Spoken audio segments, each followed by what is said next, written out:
ये कहानी है चंदनपुर नामक गांव में रहने वाली शिखा की, जो अपने माँ के साथ एक छोटे से घर में रहती थी। उसके पिता उसकी माँ और शिखा को अकेला छोड़कर शहर में नौकरी करने चले गए थे। माँ, पिताजी कहाँ हैं? वे कब आएंगे? बहुत दिन हो गए। वो तो कह रहे थे कि जल्दी वापस आ जाऊंगा, फिर अभी तक नहीं आए। हाँ बेटा, मुझे भी यही चिंता रहती है, लेकिन बेटा हमारे पास तो उनका कुछ पता भी नहीं है कि वो कहाँ गए हैं। पर हम कब तक पिताजी का इंतजार करते रहेंगे? क्यों ना हम भी शहर चलें? हाँ बेटा, तुम सही कह रहे हो। हमारे पास राशन खत्म हो गया और पैसे भी बहुत कम बचे हैं।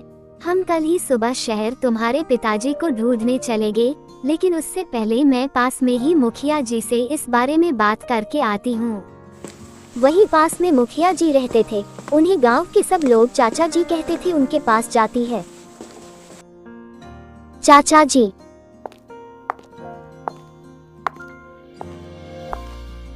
अरे बेटा, तुम यहाँ कैसे? चाचा जी, मुझे बताना था कि मैं और मेरी बेटी मेरे पति को ढूंढने शहर जा रहे हैं। बहुत दिन हो गए आए नहीं। हमारे पास राशन भी खत्म होने वाला है और बेटी के स्कूल की फीस भी देनी है। लेकिन बेटा, तुम इतने बड़े शहर में ढूंढोगी कैसे? तुम्हारे पास तुम्हारे पति का एड्रेस है? एड्रेस तो नहीं है, पर मैं क्या करूं? घर में एक भी पैसे नहीं है और ऊपर से स्कूल की फीस भी देनी है। देखो बेटी, मेरी मानो तो अपनी छोटी सी बेटी को ऐसे ही शहर ले जाने की जगह तुम गांव में कुछ काम कर लो, जिससे तुम्हारे राशन के लिए और पढ़ाई के लिए पैसे मिल पाएं, और तुम्हारा पति तो कभी न कभी वापस आ ही जाएगा। लेकिन चाचा जी, मैं क्या काम करूं और काम शुरू करने के लिए पैसे कहां से लाऊं? देखो बेटी, तुम गांव में कोई खाने पीने की दुकान रख लो और पैसों की चिंता मत करो। पैसे मुझसे उधार ले लो। जब तुम्हारे पास पैसे आ जाएं तब मुझे वापस दे देना। चाचा जी, आप सही कह रहे हो। मैं पनीर के पराठे अच्छे बनाती हूँ और सभी गांव वालों को भी बहुत पसंद आएंगे। और जैसे ही पैसे आ जाते हैं मैं आपको वापस कर दूंगी। शिखा की माँ घर जाकर अपनी बेटी को सारी बात बताती है और शिखा अपनी माँ की बात से सहमत हो जाती है। ठीक है माँ, इस काम में मैं भी आपकी मदद करूँगी। बेटा, अब मैं बाजार से सामान लेने जाती हूँ। शिखा की माँ मुखिया जी के दिए हुए पैसों से सामान लाती है और पनीर के पराठे का ठेला लगाने की तैयारी करने लगती है। और अगले दिन शिखा अपनी माँ के साथ ठेला लगाती है और पहले ही दिन से अच्छी ग्राहकी शुरू हो जाती है। आज तो हमारा पहला दिन था और इतनी अच्छी कमाई हुई। ऐसे ही हम मेहनत करेंगे और सब कुछ ठीक हो जाएगा।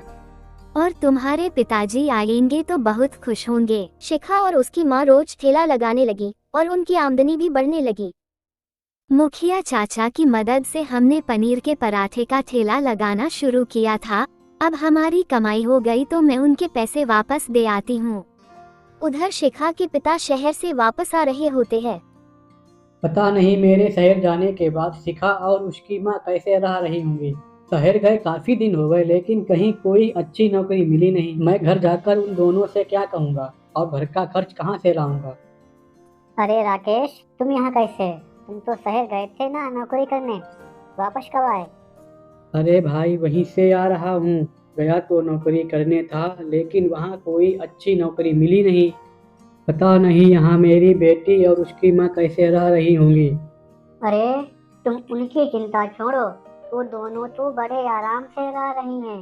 उन दोनों ने पनीर के पराठे का ठेला लगाना चालू किया है और उनकी अच्छी कमाई हो रही है। लेकिन वो दोनों तुम्हें बहुत याद करती हैं और तुम्हें देखकर बहुत खुश हो जाएंगे। क्या तुम सच कह रहे हो? तुमने तो मेरी सारी चिंता दूर कर दी। मैं अभी उनसे मिलता हूँ। शिखा बेटा। अरे पिताजी, माँ देखो, पिताजी वापस आ गए। इतने दिनों से कहा थे आप, हमें आपकी बहुत चिंता हो रही थी। हमने बहुत कोशिश की, लेकिन आपकी कहीं कोई खबर नहीं मिली। घर में खर्च के लिए पैसे नहीं बचे थे और शिखा के स्कूल की फीस भी देनी थी। तभी फिर मैंने पनीर के पराठे का ठेला लगाना शुरू किया। मुझे भी शहर में तुम दोनों की बहुत चिंता हो रही थी। मैं काम की तलाश में इधर उधर भटक रहा था, लेकिन कहीं कोई काम मिला नहीं। कहीं काम मिला तो वो पैसे वहाँ रहने में खर्च हो गए।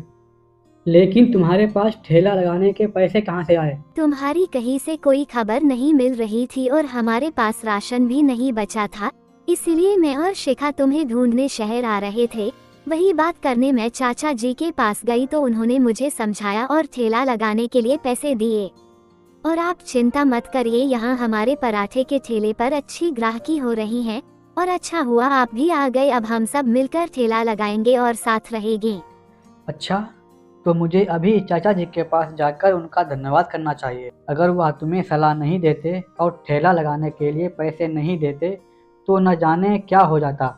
आप इतनी दूर से आए हैं, पहले ही कुछ खा लीजिए, फिर हम दोनों मुखिया जी के पास जाते हैं। चाचा जी आपका बहुत बहुत धन्यवाद। मेरे शहर जाने के बाद आपने मेरे परिवार की इतनी मदद की। अरे राकेश, इसमें धन्यवाद की क्या बात है, या तो मेरा फर्ज है। धन्यवाद तो तुम्हें अपनी पत्नी का करना चाहिए। उसने तुम्हारी बेटी के लिए बिना सोचे इतनी मेहनत की, सफल भी हो गई। अब तुम आ रहे हो तो दोनों मिलकर काम करो। फिर वो दोनों मिलकर ठेला लगाने लगे और अच्छी कमाई करने लगे। स्टोरी पसंद आए हो तो कृपया लाइक, कमेंट और शेयर करें।